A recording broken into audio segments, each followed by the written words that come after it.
Fish Ed's next lesson will help you catch more walleye in one of fishing's deadliest presentations.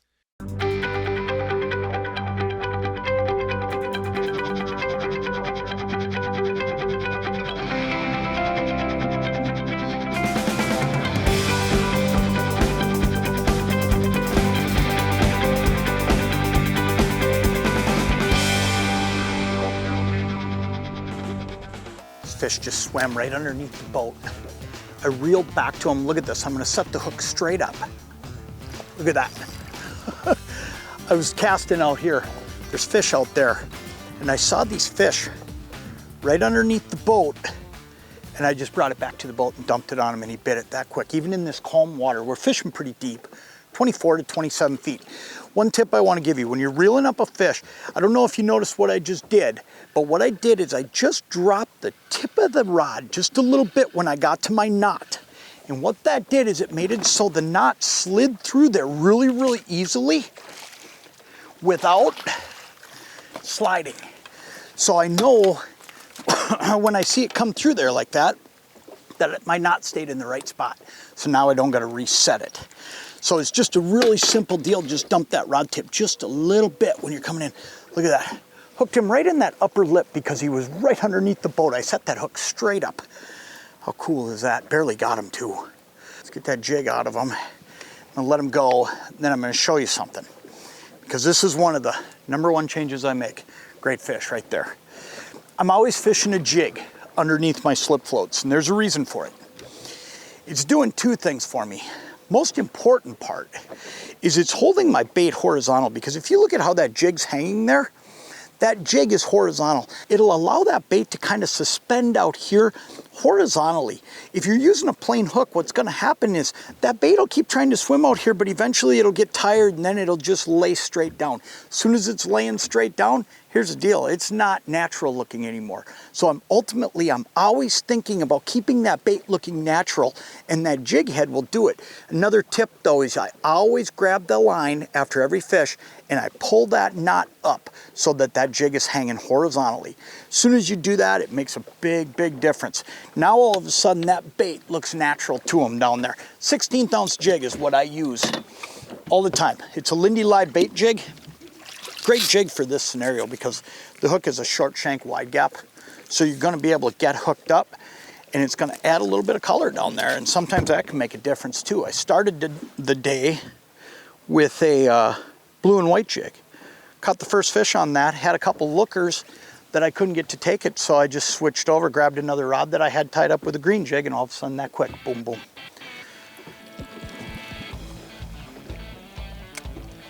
There he goes. Only problem, I think I got a lot of slack out. I just kind of turned the corner after finding this fish. There he is. Actually, it didn't turn out as bad as I thought it was gonna. I thought we were gonna be in a real pickle there, but that worked out okay. Feels like a decent fish too. You know, it's one of them things too where as you start putting all this stuff together, it gets easier and easier as you go through the puzzle. But one of the things that I think is a really big deal is getting the hook set.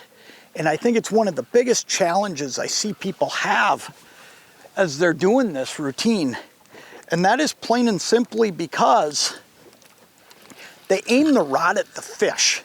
And when you aim the rod at the fish, here's what happens. You stand the risk of this fish feeling you before you feel him. So you'll notice whenever I'm setting the hook on a fish, when I get a float to go down, the #1 thing I do is I keep my rod tip up when I'm reeling to them at a 45-degree angle. That 45-degree angle is so that I can see what's happening. If I can see this fish grab it, or if I can see this fish when I get the slack out, ooh, geez, hang on there, buddy. I'm seeing him grab it in the float. But if I can actually be in a position where up at that 45-degree angle, I can see that tip start to put just a little bit of bend in it. He hasn't really felt me yet, but if I'm aiming at him and he takes off swimming the other way, that can become a real pain. All of a sudden, he's going the other way, he feels you, he drops that hook. Another great fish. Get him back in. Then I'm gonna show you what I'm using for a float, because that's just equally important. Okay, I started out this morning with a Wobble Bobber. This is a Thill Pro Series.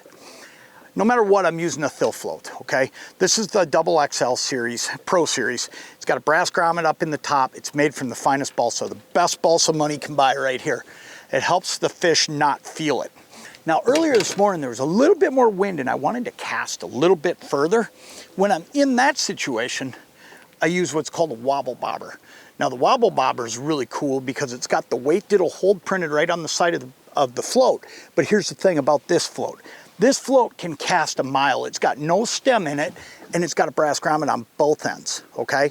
So when you want to cast a long distance from away from fish to fish from out away from them, this is a great float to do it. It's also a great shore fishing float. Where are you? That moment. Got him. That moment of trying to find him, getting that slack out.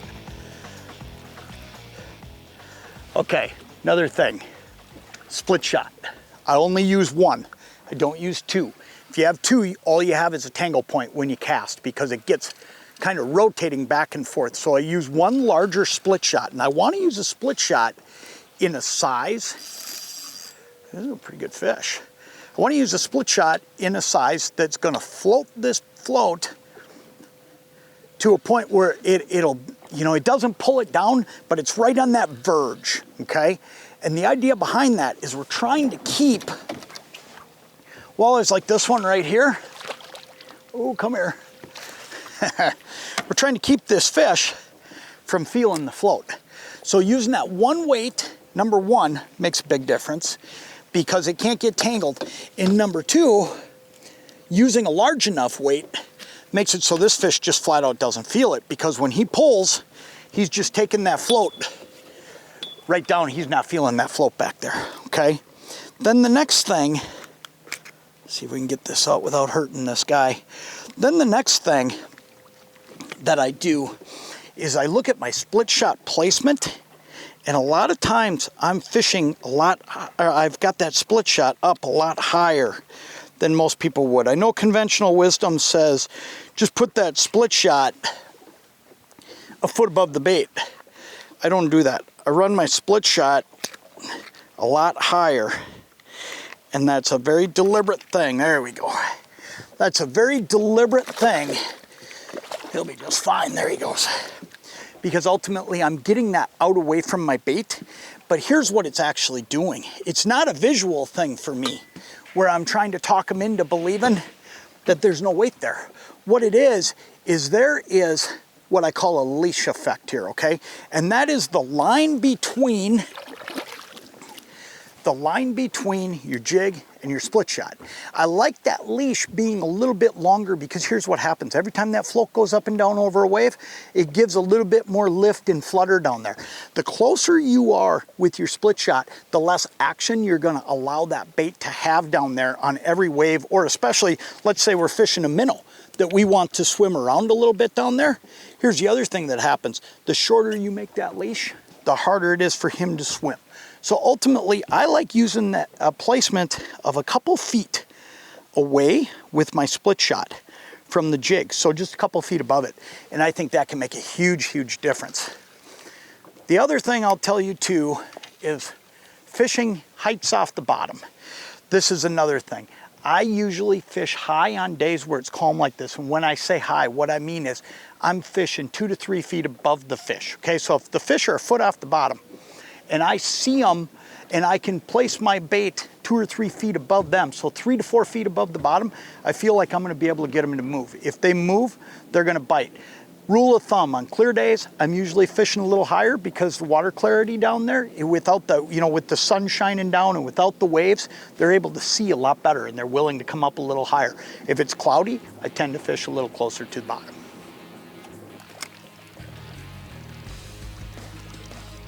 There he is, got him.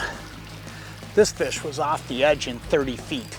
Just to give you an idea, I didn't move my knot at all. I just saw the fish and figured, well, let's try to catch them. And it just goes to show you how high they'll come up and why it's okay to fish higher in the water column. Because these fish, especially in clear water when the sun's out, it's calm like this, man, they can see a long ways. And you know what? Midsummer walleyes like this one here, when they get into this deeper water, they're just out here eating. There's nothing on their mind but eating right now. There's been one after another this morning. It's been awful fast. Fishing by myself, I've put them in the boat in a hurry today, and I'll tell you, it's because I'm fishing on active fish. And if you do this with floats, I'll tell you what, you can catch an awful lot of fish that guys miss because they're pretty fixated at this time of the year on their Lindy rigs and other things.